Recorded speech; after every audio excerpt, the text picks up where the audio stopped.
Thank you for being here today. I tend to ask a few questions to kind of get a feel for what the people here today are thinking. Can everybody hear me? Yep. Yeah. Okay. As a Marine, and I know several of you are Marines here, we come with built-in megaphones that we can dial up the volume as necessary. The challenge is, as we get older, we can't tell if it's our volume or the other volume that needs the work. But how many people here are feeling comfortable and satisfied that our federal government is doing the job for its constituents? If you are, raise your hand. Okay. If you're not, okay, all right. I wanted to make sure I canvassed 100% of the crowd, because there's always going to be someone who says, oh, it's good enough. But I would suggest to you that where we are today, good enough is not good enough. I got asked the question by Sandra, right? A couple of minutes ago. She says, why are you running? Why do you want to run? What's motivating you to do this? I'm a grandfather of 8, and I enjoy spending as much time with the grandchildren who range in age from 14 to 7. 4 boys, 4 girls. As my wife and I were planning what we would do for the grandkids for the future, you know, leave them the old rowboat with the old oars, leave them this, leave, you know, what can we pass along? We took a very serious look at the world that they were inheriting, and the national debt is going to eat up any financial resources that we might pass along, pure and simple. So as a Marine, I am used to taking on difficult missions that might seem insurmountable to some,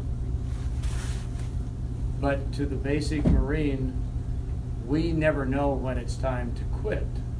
So therefore, we don't quit.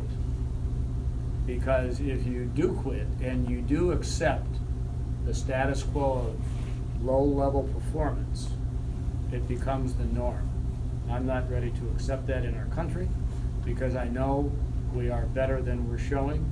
And I know, because of the family that I was raised in, we had family values, we had family standards, and we had family expectations, or today it might be called outcomes. Actually, don't talk the talk, walk the talk.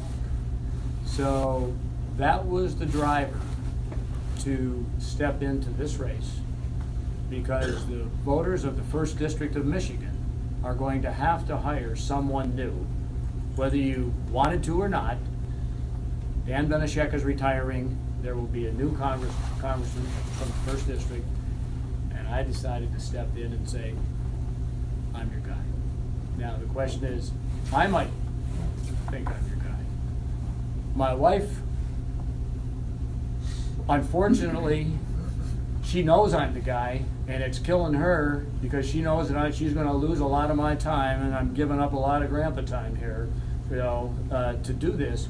But she knows it's the right thing to do. So all that remains to be done is to ensure that the voters of the 1st District know who Jack Bergman is, know what we stand for, and then it's up to you to decide if I'm your guy.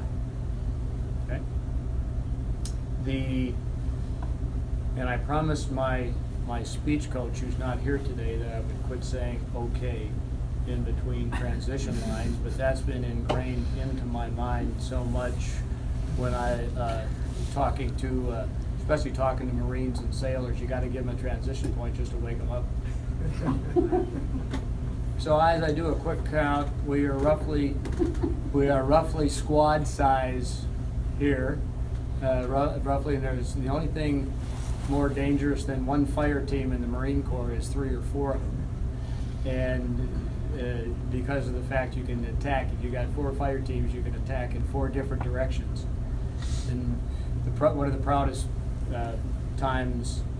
feelings I've ever had from being as a Marine is to know, or remember the military in general, not just the Marine Corps, but I will speak to it as a Marine. We don't fight for ourselves. We fight for the Marine on our left and the Marine on our right, knowing that they're going to fight for us. And that carries over, I believe, when you are an elected official. You're not fighting for yourself. You're not climbing the ladder of the political career. It's not an ascendancy process. You should come to serve your country, and the way you serve your country is by serving your constituents. The process. Anybody here not like sausage? Anybody here like to make sausage? Well, if you saw how the sausage making process really occurred, you probably wouldn't eat it. Right? Well, in Washington, D.C., we have gotten very good at making policy sausage. And the problem is, unfortunately, where we're failing in the policy sausage realm is that it doesn't taste good.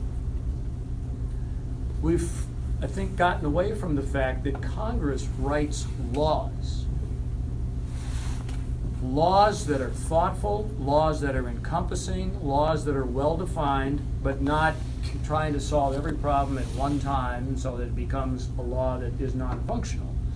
And then the policies follow after the laws. Good policies follow after a law is written. We've reversed that. So as a fiscal conservative, by the way, I didn't waste, and I don't waste my money, our family's money. I don't waste business money, and I certainly, when I was in uniform, did not waste the taxpayers' money. I believe if you give us $1, we're going to squeeze at least $1.20 out of it, because that's what we do. If you transfer that fiscally conservative thought process into what it means to be a congressman going forward, we got some change. We got some change in front of us. I'm not afraid of change. In fact, if you live in the beautiful Upper Peninsula, you only have to drive probably 10 miles and the weather will change, right? Yeah. Okay.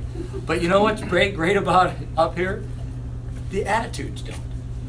We are here because we love it here. Some of us were born here. My dad's family came to the Upper Peninsula from Sweden in the 1880s. They were iron miners in Ireland.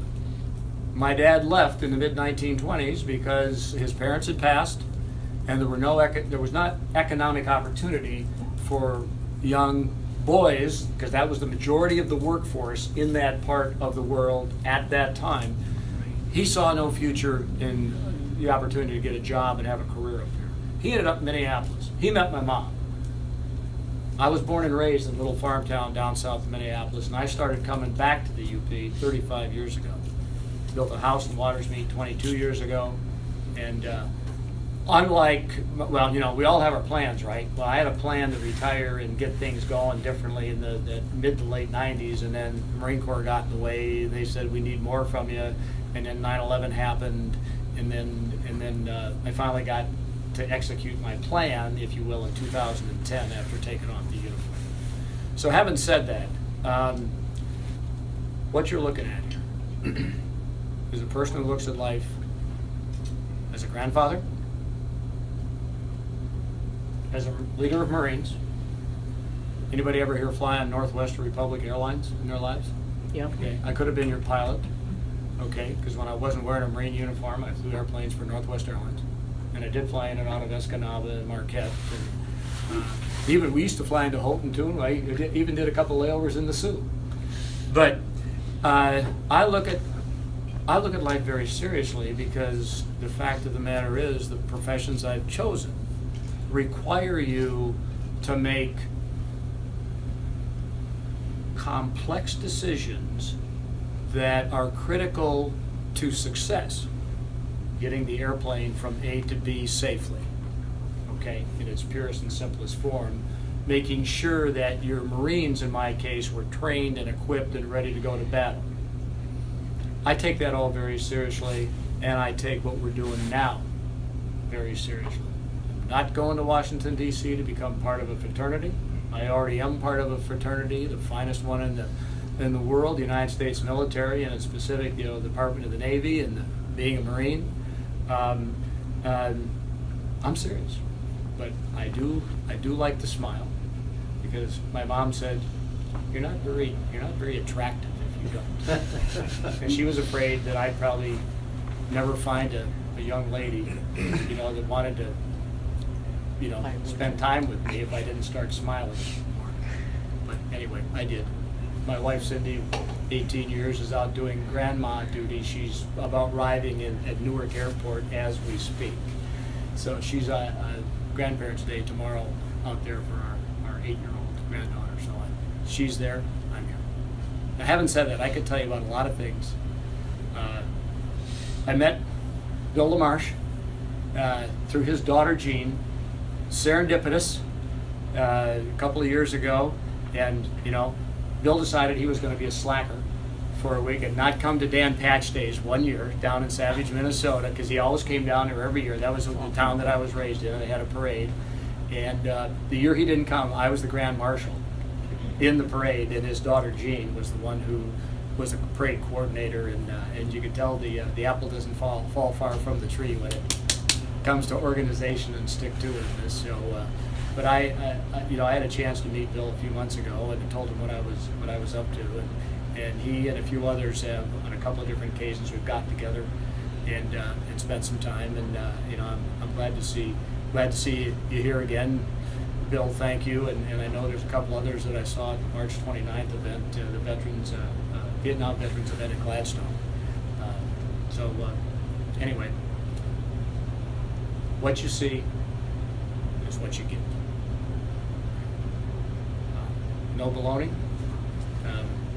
but I will smile and laugh, per my mother's orders, and my wife too, by the way. So, General, questions? 2 quick questions. What is your position on the Enbridge pipeline? Okay. My position on the Enbridge pipeline, I'm a kind of guy, if it's not broke, don't fix it. But prove to me it's not broke. So if the Enbridge pipeline can be certified safe through modern technology, then why would we spend time and money dismantling it? I tend to look as an airline pilot. We have technology now. The new airplanes we build are all composite. Our old airplanes, the old DC-9s and 727s, we never knew how long they were going to last. So we built them to last. As long as they weren't corroded, they were fine. The new airplanes, composite, certain number of life cycles, they're done. Well, we X-ray the internal structural pieces of those wings. So if the technology exists to assess and X-ray whatever it means to that pipeline, you're going to have to make a case to me why we would shut it down. Okay, that's my position going in. I haven't seen enough data that says yes or no. So it kind of looks okay so far, the pipeline? As long as the integrity of the seals can be verified, why would you dismantle it? If it's, and I don't know what the thickness is, but if the walls of that pipe are this thick and you can verify that is, but if you can't, then you need to take different measures. But that's one of those things that I believe has to be debated at the functional level of what is the risk involved, what is the cost involved, and then make a decision. But to be short-sighted one way or the other, saying it's got to stay open or it's got to come out. I don't buy the either or going in. I know, you see different Yeah, 'cause articles in the paper about it. Everybody has a lot. position. Some Yeah. people might just say, we don't want that kind of pipeline anywhere near us. Mm-hmm. Okay, I'm that- especially interested in because my cottage is a half a mile east of that pipeline. Yeah. But, and then the other question is on TPP, the trade deal with the Pacific. Yes. Have you settled a position for yourself at this point, sir? Well, the specific to the TPP, Trans-Pacific. my tongue gets in the way of all these. Did you ever try to say, okay, we're gonna do it, I'm gonna digress for a second. Try to say these two words together. Most, I can't even do it. Most Michiganders. Say them, just say them. Most Michiganders. Does it roll off your tongue? I get stuck. I couldn't say most Michiganders, so I finally cut it out of a script. I just said Michiganders. We'll let someone else figure out if it's most or least. Your eye tooth gets in the way of what you want to say. Yes, it really does. Anyway, with regard to that deal,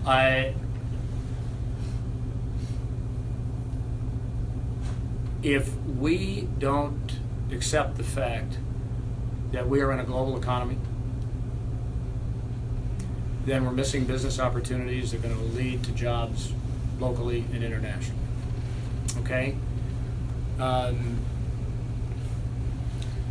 Anything that hurts our ability in this country to trade, in other words, you produce before you trade, because if you haven't produced anything, you have nothing to trade. There are certain jobs that, whether we like it or not, will be better performed somewhere outside of our country. But that doesn't give us carte blanche to just say stop and we're going to just make the change for the change of business and trade's sake. So that's a long way of saying that I have not studied in depth that I could articulate by article on that. But I do believe that, and probably one example I would give to you, I was on an airplane as a passenger probably 20 years ago, flying, I think it was from Pittsburgh to, doesn't make any difference, but sitting next to me was a gentleman who was a career high school teacher and coach from central Pennsylvania. And they were economically in, all the manufacturing jobs had moved, just kept moving south. So what do you tell your students? What do you tell your high school students? He says, I advise them that they need to look beyond whatever it is that they would like to do and get a job and get a career that cannot be exported. Now, why did I tell you that? I think we've got a lot of opportunity here in the UP and throughout the First District to look at what we have. How do we create opportunities that companies would come here and do a business? Maybe they haven't done that business here before. But what do we have to do? Well, as a country, at federal level, create a corporate tax rate that doesn't drive into Ireland. Okay, because I'm a business. Anybody here business owners? Okay.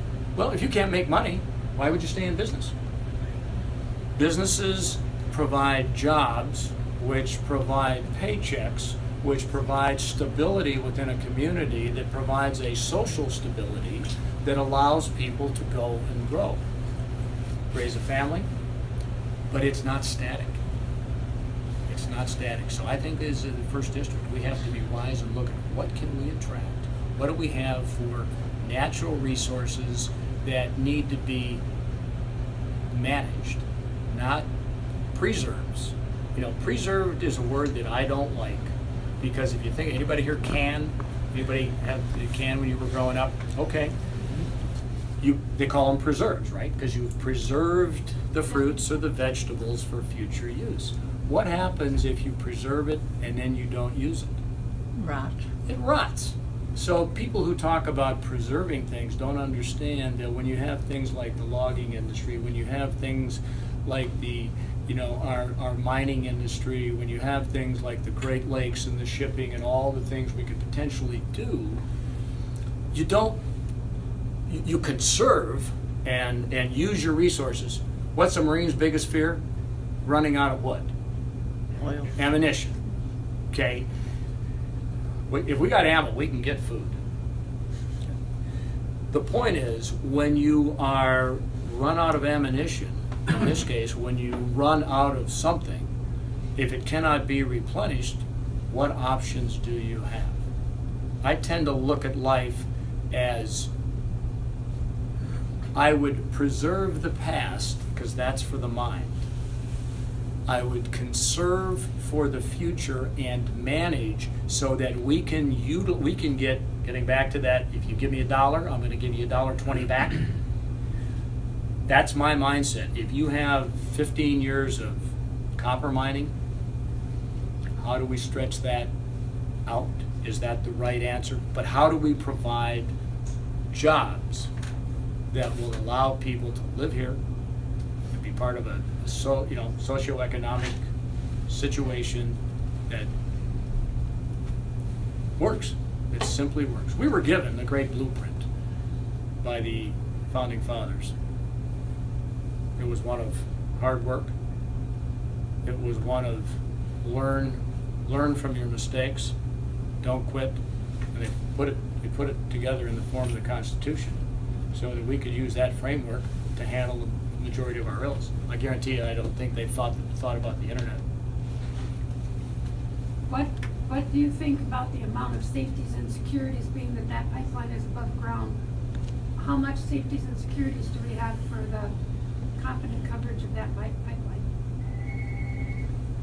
I mean, if somebody that was against us wanted to take it out, it would take much being above ground. Oh, okay. Yeah, the issue, we have, I have to be very careful in how I answer some of these questions because I maintain a very high security clearance. And I have knowledge of some things in the infrastructure with things that are in place to secure our power grid, secure our fresh water, secure our pipelines, all of that. The world has changed. The enemies who want to take us down. As Americans, we make 3 mistakes. Well, as a society. Number one, we think every other culture thinks the way we do. They don't. We think other cultures have the same values. They don't. And we think they like us. They don't. So we have to protect, everything starts locally. But if you ramp it up, and by the way, get the federal government out of businesses it shouldn't be in, but provide for the common defense is written right in the preamble to the Constitution. Providing for the common defense now means securing the infrastructure, okay, from people who want to.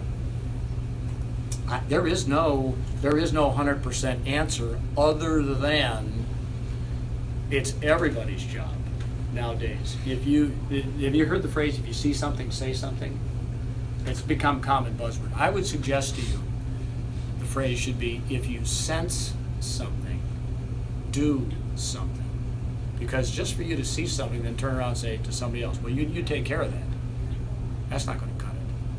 Okay. Our new security reality is different. So. Like that woman they beat up on the subway. They beat her up, and there's other 2 people who sat there watching them do it. They knew nothing about it. Yeah, I didn't hear about Well, it. anyway, things like that. Yeah, I mean, You are taking control of yourself. how many times have you seen the headline in a paper somewhere, especially now with the internet, you can see headlines from all over the country. Older gentleman sitting having a cup of coffee in little restaurant. 2 thugs come in armed. Older gentleman pulls out gun, shoots both. Older gentleman, Marine. Yeah. I mean, that's a headline, but the bottom line is step up. Take them out. Think about what happened, 8 months ago on that train in France, where there was 2 young servicemen and one of their buddies, and they sensed that there was Yeah. somebody. That's an example of the kind of action that has to take place. That's the kind of action. When you think about in 1942, the thought process in this country, in January 1942, the fear was you would be speaking German on the East Coast and Japanese on the West Coast. Everybody's head was in the game. Well, and then we heard after 9/11, and we went into Iraq and wherever else. The military's at war, but America's at the mall. You ever heard that phrase? Yeah. Okay, well, guess what, folks? Well, if you look at the world incidents in the last 6 months to a year, our adversaries have taken the war to the mall because it's a soft target. We have a new I reality. never understood why we went after Iraq instead of Saudi Arabia when 17 or 18 of them were Saudis. Again, I have to be, I have information, you know, I don't, Saudis have their own definitive problems. Yeah. I was a parachute rider in the Navy. We went out the first parachute we packed, we went out with a chuck with it. Clear and cold, there's none of this static man, there's not. So what we gotta do too, is in this country here, when North Korea raises hell, we gotta go take them out. That's what I feel. The Marines are building themselves up, and we got the thing to do it without even them getting hurt. We let things go too far. I think our country lets things go too far until they build up an army against us. That's what, that's, you know, you've nailed it on the head as far as what does it mean to, you know, provide the common defense is different than it was a while ago. We have the technology. We've got challenges. The question is, who do you send to Washington, D.C.? Do we need more troops on the ground over against ISIS, or are we content with just being a former pilot, just dropping from the air and not having an idea of what's happening down below? You gotta know what's happening down below. I've spent the last 4 years reading a lot of history going back to 400 or 500 BC, and there's no end to what the culture will drive in that part of the world. If there was one person left standing, they would still have internal conflict. So, one thing is fact: you can't fight others' wars for them. But can you put them in a position, if they so choose, to fight their own? It's a slippery slope. It really is. But if you look at the history, no entity has ever been successful in that part of the world about stopping what it is they do and why they do it. So there is no cookie cutter approach. There's not even a list of A, B, C, then D, because it goes back to cultures thinking differently than we do. We want to solve things, we want to identify the issue, and we want to solve it. They don't look at it that way. They don't see it as a solvable issue. One of the troubles is so many of them are over here now. And the FBI was hunting for Abdullah. Where was he? He was over on 10th Street. He had an apartment there and was running it out. Figure that one. Right, somebody else raised their hand. General, do you Yes. anticipate some debates or forums with your? I hope so.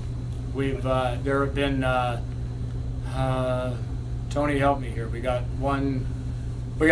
that one in Marquette? Is that gonna be? That's more of a roundup, so Okay. more of speaking about. But yes, there will be.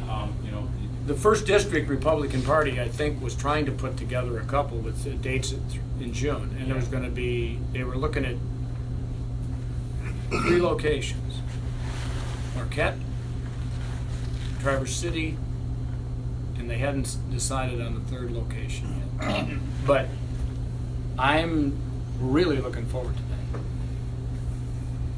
Why don't we have more former military officers running for our Senate and Congress? Is it just that they figure they've done their duty and their time is over?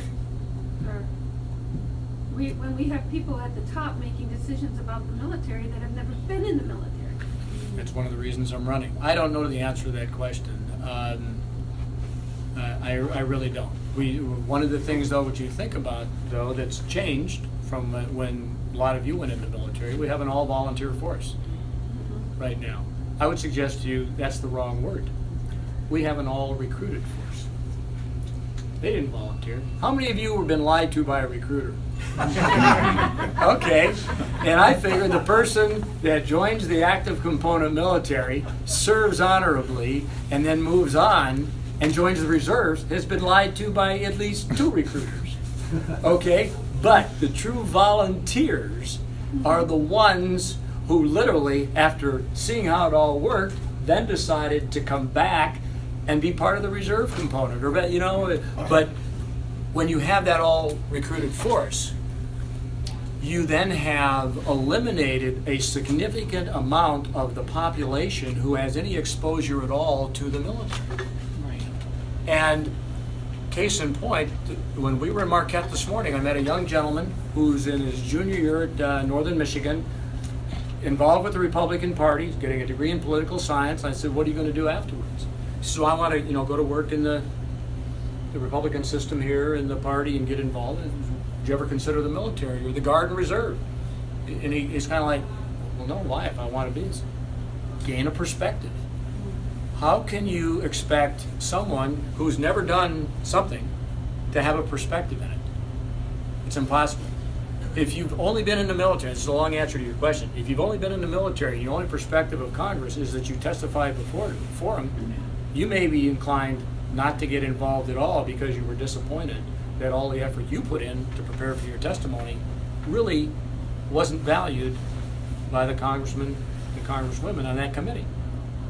So I think there's some, I'm getting a lot of feedback, especially from Marines, because that's the circle that I run in, the retired general officers, and it's all good. They're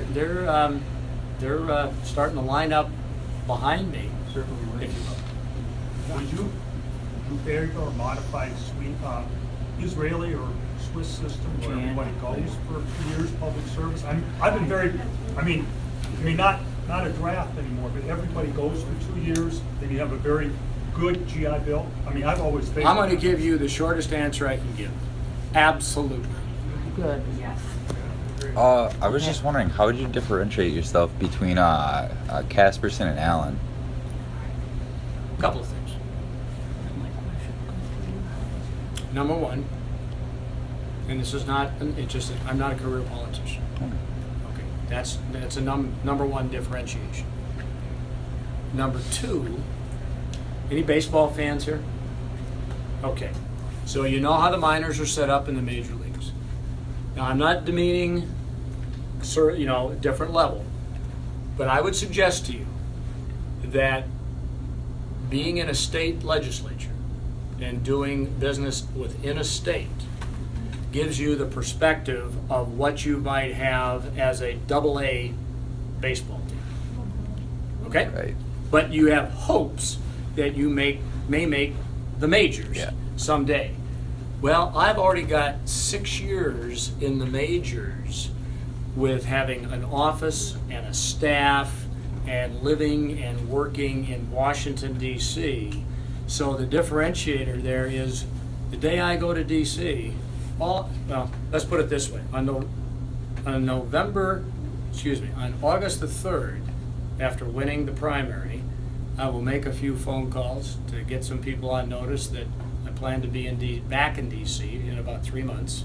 On November the 9th, after winning the general election, I already have a network that I activated in Washington, D.C. when I was in uniform for the express purpose of dealing with Congress. Some were in suits, some were in uniforms. Some of that's changed a little bit. We dealt with in the Department of Defense. I had one colonel on my staff during that 6 years whose sole job was to get us into meetings we weren't invited to. So when you think about that, I'm a full up round. The day I get there, it's game on, and we're getting business done. And I'm not really interested in, I shouldn't say, I am interested in how the party works. But the point is, the party's got to start working for the constituents, not vice versa. So, differentiation, I'm not a career politician. By the way, I think I've been stress tested a little bit. And I'll let you try to bullshit me all day long. I'll pretend like I'm listening. But if you try to bully me, I'm probably going to come close to you fairly quickly.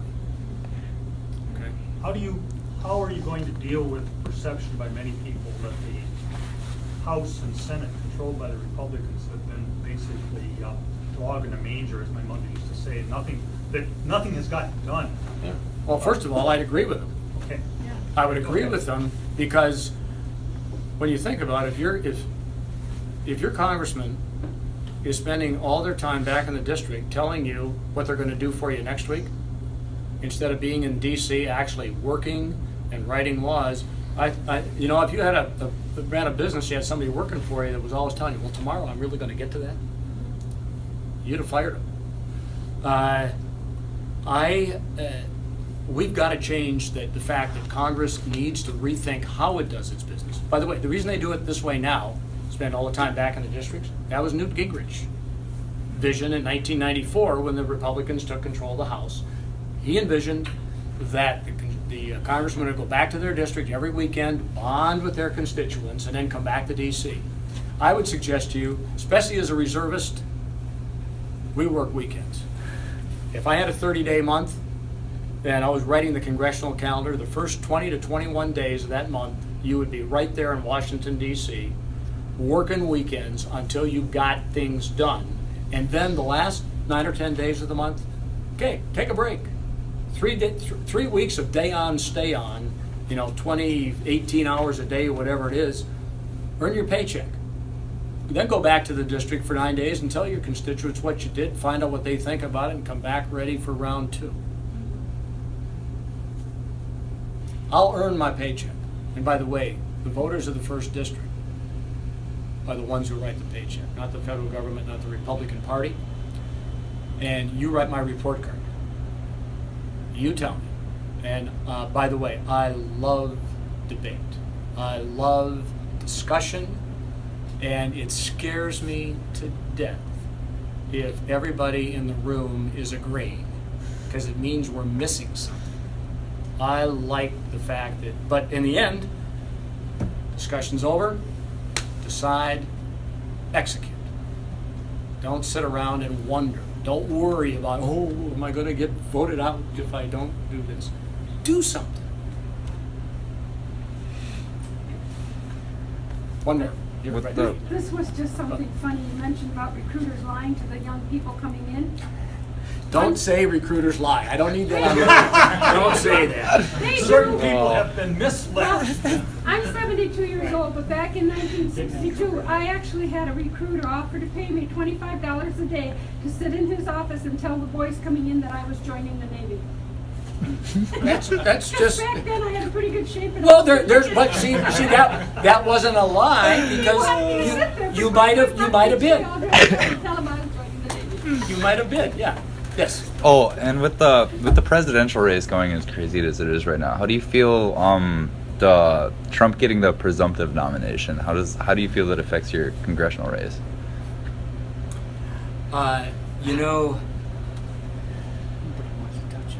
I can find the pony and the horse manure any time, any place. And if Trump being the presumptive nominee causes more people to talk about what's serious and important in this country, I see that as only a benefit to my campaign over the next 90 days. All right, yeah. So, anything else? Any other questions? I have a question. Sir. I take it you're running under the Republican ticket. That's a fair assumption. The only thing good that you got going is I hope the hell you beat the hell out of Casperson, because I cannot stand that guy. He punches right in the snot box. That's going to be a tough nut to crack, though, Casperson. I mean, He's an idiot. You better know him. Is that with an I? You better know him good. So how do I, because, we're sitting I'm here telling you. in his backyard. It's going to be a tough How nut. would you advise me to execute that, not execute Casperson? Don't say that. I don't say no. How would you advise me to execute my game plan to make sure that I beat Tom Casperson? What do I need to do? I think you're going to hit. Promises to that he didn't keep. You're going to have to hit every door in the UP. That's the only way you're going to beat that guy. Okay. You have to, because if you don't, I've done it myself for other people, and if you don't hit every one, or if you don't go in and something happens and you don't go in and show up and maybe help them out or something, they'll remember that when Okay. it comes to election. Okay. I think your perception in minor league, major league is very good. Sounds good. Plus I the fact- don't want to insult anybody. No, that's, I mean, That's good. knowing, Yeah. my background, knowing where Yeah. you've been, and I appreciate your staff position, because I've sat as a JAG on the end of that table to give advice all the time. But the situation is like Casperson has made major promises to people, has not come through. Yes, and I'm one of them. Well, and there's a perception that anything with the wood industry itself gets priority over anything else in the district. And that's where his weakness is. Okay, thank you. I think one of the takeaways that Tony, my campaign manager here, and Sarah, and I guess Gina somewhere upstairs, okay. What we would like to get from you here today is if there are any names of organizations or groups or venues, because you live here. I mean, Bill and I have talked about this on a couple of different occasions over the last few months, and how do you strategize to win? Pure and simple. Form a strategy, but then you have to have boots on the ground to execute it. And oh, by the way, we know that, as far as I'm concerned, the two most important cities that are going to make the difference in our campaign are Traverse City, because you got 13.4% of the votes. I forgot to include them. Okay. One of them. Now, Marquette County has 9% of the votes, but Traverse City, and that's important, but Traverse City is Jason Allen's backyard. Escanaba is Tom Casperson's backyard. So I view the two most important cities as Traverse City and Escanaba. And if, however, we get our message out, we have to get it out here sooner rather than later. And we're willing. I mean, I don't care if the event's at 4 a.m. You know, I'll be there. And that's the third shift. That if there's any companies around here running three shifts these days. I don't. But the point is, Yeah. okay, Paper mill. we need And the hospital. to make sure that we get in front of the right groups, like you here. So How do you get the unions behind you? that's a good question. Does it make a difference that I was a union member? That's good. Well, I was an Airline No, Pilots with union. Association, a You career. have to stress that big time if you're any major employee, people up here that belong to the big unions. If you don't have them behind you, that could Okay. make a big difference too. Gonna hand these out, that would help sort a of. great deal. to the Okay, friends and- we're not gonna solve, we're not gonna put together the whole game plan today, but if when you leave here and we've got connectivity with all of you, we are, our dance card, our schedule is filling up very, very, very rapidly, but that's okay.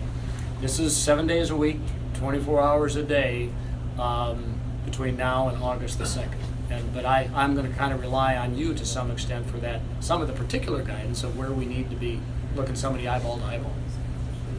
Small I group. like your idea about conservatism, because I'm probably a very rare breed here in the UP. I'm a Democrat, but I'm not a damn liberal. I'm a conservative, because I save my money, I spend my money wisely, I watch what I'm spending it on, because being a senior citizen on a fixed income, what do you got? Thanks to Congress and the President of the United States this time, we got nothing in this past January. And everything else has gone sky high. Why do we have to put, another thing, why do we have to declare for Republican or Democrat if you're neither? I vote for the man I want. That's right. And why do we, when we go in for these primary things, why do we have to say, I'm a Republican, I'm a Democrat, when I'm not? I would suggest to you that you have to thank your parties. That's who controls this country. the Regardless damn of whether parties, it's not the Democrat individual. or Republican. Bill? Did you put on your calendar for Governor's Day at the fair? That's also the UP Veteran of the Year. That's the 18th of August. Think I put it on my calendar? You're already on there, I'll bet. But I gotta go there as the victor in the primary. What date is the primary? August 2nd. And that's the key, is that sometimes, and here's where you truly can help with this. When your friends say, oh, I'm not gonna vote in the primary, I'm busy that day, I'll vote in the general, just say, If you don't vote in the primary and you've got a candidate and they don't win the primary, you don't get to vote for them in the general because they're out of the race. So the more people that show up on August 2nd or vote by absentee ballot, the better chance we have of winning. Oh, Oh. sorry, I wasn't ready. Did you make that fatal Scratching? mistake and you were in an auction and Absolute, you just yeah. bought this for $500? Okay, anything else? Because I know you guys got things to do and our next meeting is in Bessemer. Okay. Yeah. I get to drive by the Have to house your today on friends. my way to the next meeting. That's really the best way you can help. Oh, is yeah. Just talk Waters to your Mead, friends about Jack. 11 miles, basically, out. Yeah. if you're 11 miles west Oh, of yeah. Waters Meet, the corner of Talk Cisco about Lake he's Road really a and great Highway guy. 2. Go in a little bit, about 5 miles, we're in the woods. Home of the Nimrods. Home of the Nimrods. Yeah. Anybody here? Oh, know- yeah. Anybody know what a Nimrod is? No, Okay, because He's got an inside deal on it. radio. well, most people think it's it's got a kind of a negative. It's a connotation. base or basketball team, I think. The basketball team, but it's the mascot or the whatever the name of the Waters Mead High School. Yeah, they were on radio one day. They Nimrod is a Scandinavian mythological hunter warrior. For those of you who remember Fess Parker and Davy Crockett, Oh, yeah. it looks like Fess Parker in his coonskin cap with a big beard. That's what it With looks his like. bottle of wine, because he's in the winery There you go. out in California. He does. He actually makes pretty good wine. That I know for a fact. Anything else? Well, thank you very much for showing up today to begin the dialogue here, and more importantly, thank you for figuring out ways that we, our campaign, and therefore me as the candidate, can be successful in winning. You realize, of course, that if you get nominated and elected, rather, and you go to Congress in Washington, that it's a colony of baboons. Because I that's think what that's they call very- a colony of baboons is called a Congress. Fred would have to throw That's that in. exactly He what does we that got shit today. all the time. And you're gonna run into problems like this I'll have another one. Lindsey Graham from, where is it, South Carolina, or North Carolina. Carolina? There's another idiot. And that's what you contend with. I've You gotta contend met with all most those of dumb them. people. Yes.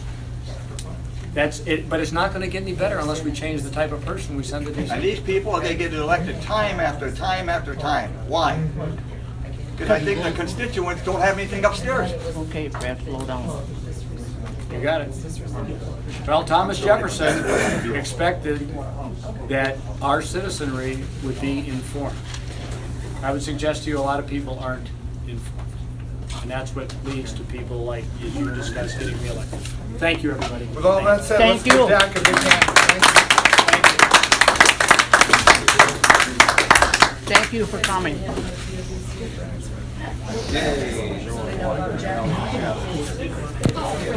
Hey, Mark, I'll have one. Yeah.